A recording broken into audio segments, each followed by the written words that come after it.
Greetings, children of the screen, your friendly neighborhood nerd scum here once again, and welcome to another edition of The Batman I Believe In, the Bat-centric show where we talk about anything and everything as long as it pertains to the Caped Crusader. And I wasn't going to do a video on this, but enough people asked me my opinion about it. Here we go. Is Batman toxic?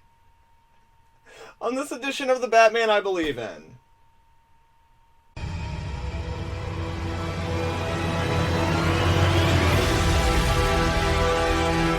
Okay, guys, so recently in a post on Facebook, Tony Isabella, the guy who created Black Lightning, basically went on to say that, like, don't ask him to join any Batman-related groups or anything like that because Batman is toxic and is the ruination of DC, and that DC is completely destroying their universe and their, like, legitimacy as, like, a publisher by utilizing Batman. Now, I think before we really dive into this, it's important to contextualize or to kind of define what toxic means in this context, because as of right now, toxic is probably like within the top 5 trigger words and is one of those words that is just used by people to get other people's attention, such as trigger, stuff like that.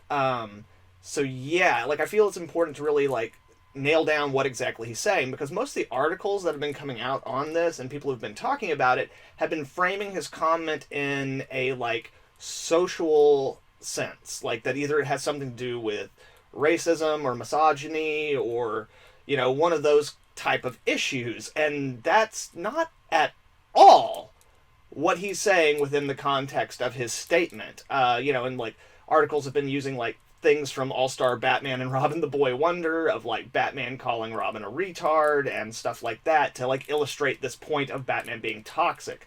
But that's not the subject that we're actually discussing. That's not the subject that's being brought up.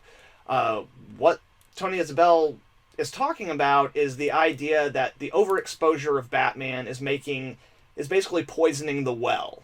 Is basically saying that like they're using Batman so much and giving him so much spotlight that it's destroying other characters and basically like destroying DC as a whole. That's what we're actually talking about. So now that we've defined that, is Batman toxic? Now, obviously, I'm a Batman fan, okay?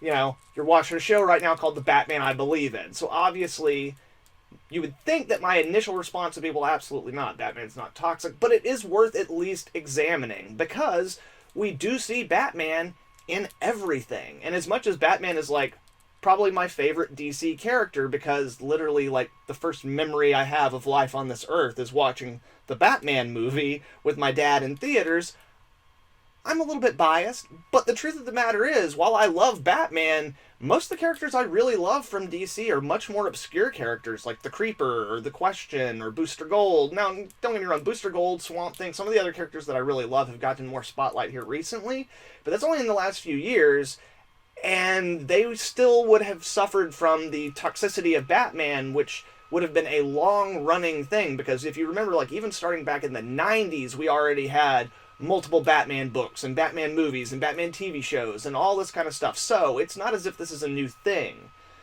So like when you actually look at it and examine it, Batman's everywhere. He's got like 6 books. There's a bunch of out of continuity books. Like he is permeating every level of DC. Whether it be video games, comic books, action figures, Batman is everywhere. And is that hurting other characters? At the end of the day, when I really sit back and look at it, I have to say no. Batman is not hurting the other characters. Money is what's hurting other characters. Because again, I would have loved to see a version of the Justice League Dark movie that doesn't have Batman in it. He's got no place in that movie, and they may have to do this thing where Batman has no knowledge of magic or mystical stuff, and it's stupid. So yeah, I'd love to see a version of that movie without Batman, but if Batman wasn't in that movie, it would have sold about half as many copies as it sold. And when we get down to it, that is the real issue. Now, with Tony Isabella talking about Black Lightning, not being happy with what DC is doing with Black Lightning, especially like within the new Batman and the Outsiders book, which he clearly hasn't read, because Black Lightning is the main character of that book. And it's really Black Lightning's book. to the point where, like, I would not be surprised if the way the pitch for that book went was just like this. Hey, I've got an amazing Black Lightning story. And they laid out the Black Lightning story for DC Editorial, and DC Editorial was like, dang, that is a good story, dude. But unfortunately, looking at like 6 Black Lightning solo titles that we've put out, turns out like there's not any money in it. So it doesn't matter how good your story is. Like, we can't make a profit on it. But what if, as a framing device, we call it Batman and the Outsiders and have Batman make appearances from time to time, you know?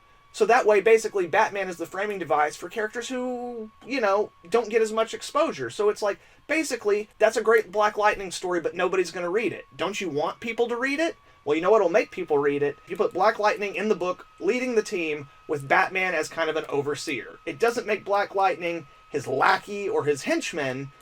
It, you know, like, I'm not really sure where that criticism comes from. Like, it's totally a Black Lightning book. And that's the way the pitch had to have gone, because Black Lightning doesn't make money. Like, he's got a TV show. They tried to put out a book on Black Lightning when that TV show first came out. That book did not sell good. And it was, like, bolstered by a TV show. I've read several of the Black Lightning books, the solo books they've put out, and they're all pretty solid books, but the truth of the matter is none of those books have made money.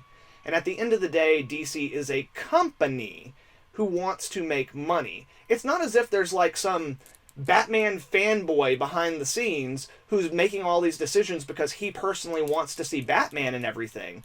No. It's us. All of us. We want Batman. And they know we want Batman. And even if it's something like Justice League Dark that we would watch without Batman, we're still going to buy it if Batman's in it. Just because Batman's in it and he doesn't necessarily belong there doesn't mean we're not going to watch that movie. We are. And that is what our money keeps telling them. You know, the reason why there are 6 or 7 Batman books right now is because they all will sell. And the reason there's not a Black Lightning book, or a Question book, or a Creeper book, is because they won't sell. Hell, when DC Rebirth started, we had all kinds of other, like, books. Same with New 52. Like, all these obscure characters, we're going to give them a spotlight, give them a chance. And then, like, those books didn't sell. You know? And while I absolutely empathize with Tony Isabelle, like, he created this character and he believes that the character has strong merits and, like, could stand on his own and, like, should stand on his own and isn't being given that opportunity. That's not actually DC doing that. That's the fans doing that. You know? And with Batman, it's even more difficult because you're not just talking about comic book fans. Us comic book fans, yeah, we like Black Lightning. We would try out a Black Lightning book. But the real money is not in your core audience, but all the extras. At least that's what DC believes, and they always have, and there is some merit to it. People who would never buy an item will buy it because Batman's in it. Whether it be a book or a movie or a TV show or a t-shirt or video game, whatever have you, Batman sells. And at the end of the day, that's what's most important to a company. A company of creative people who probably a lot of them really would like to tell their own stories. But the only way that they can tell those stories is within a framing device that incorporates Batman. And that's how you get books like, you know, Batman and the Outsiders that's going on now, or mini runs of Detective Comics where we're not focusing on Batman, but the Bat family, and we're trying to incorporate and add new members to that group. So there is definitely something to be said for the fact that by utilizing the profitability and the popularity of Batman, you definitely will get to introduce people to new characters that they wouldn't have exposure to without Batman. These characters can stand on their own, and they should stand on their own. It's a matter of getting people engaged in them. And, you know, if that doesn't convince you, like if that argument's not enough for you, let's recontextualize this again. Let's look at, let's say, McDonald's, okay? At McDonald's, what's the number one thing McDonald's sells? Cheeseburgers or burgers, okay? So let's say that there was a Facebook post from the guy from within McDonald's who created the chicken sandwich, and he was really angry because, you know, hamburgers are toxic to McDonald's and they're really like ruining McDonald's. They're going to be the ruination of McDonald's because no one's even trying out the chicken sandwich or any of these other great things that McDonald's has. Well, it's like, dude, like, No one would buy your chicken sandwich if it wasn't for the popularity of the McDonald's burgers. That's what created the franchise. It's what allowed them to expand their menu and include all those other things. It's what, like, like, burgers are the foundation on which the company is built.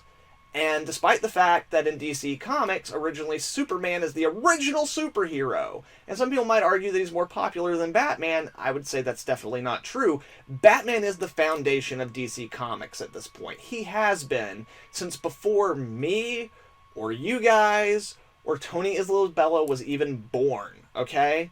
Batman is DC Comics. So the idea that Batman is toxic to DC Comics is ridiculous. It is. It's ridiculous. Batman is intrinsically everything that DC is, not down to the minute details, obviously. DC has a rich and varied history with hundreds, if not thousands, of characters and just decades of dense storytelling, just tomes, so much so that we could never catch up on all of them, even if we could dedicate all of our time to reading them.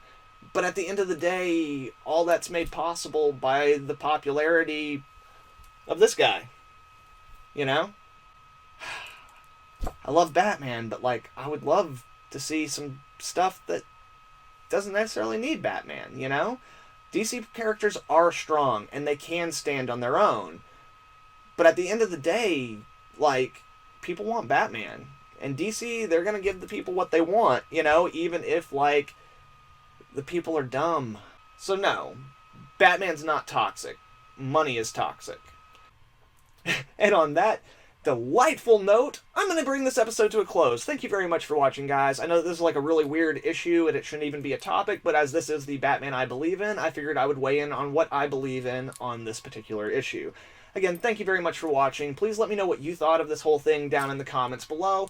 Like it. If you're not subscribed, make sure to subscribe and definitely share it with some friends. Also, check us out next week. Same bat time, same bat channel. Nerds come.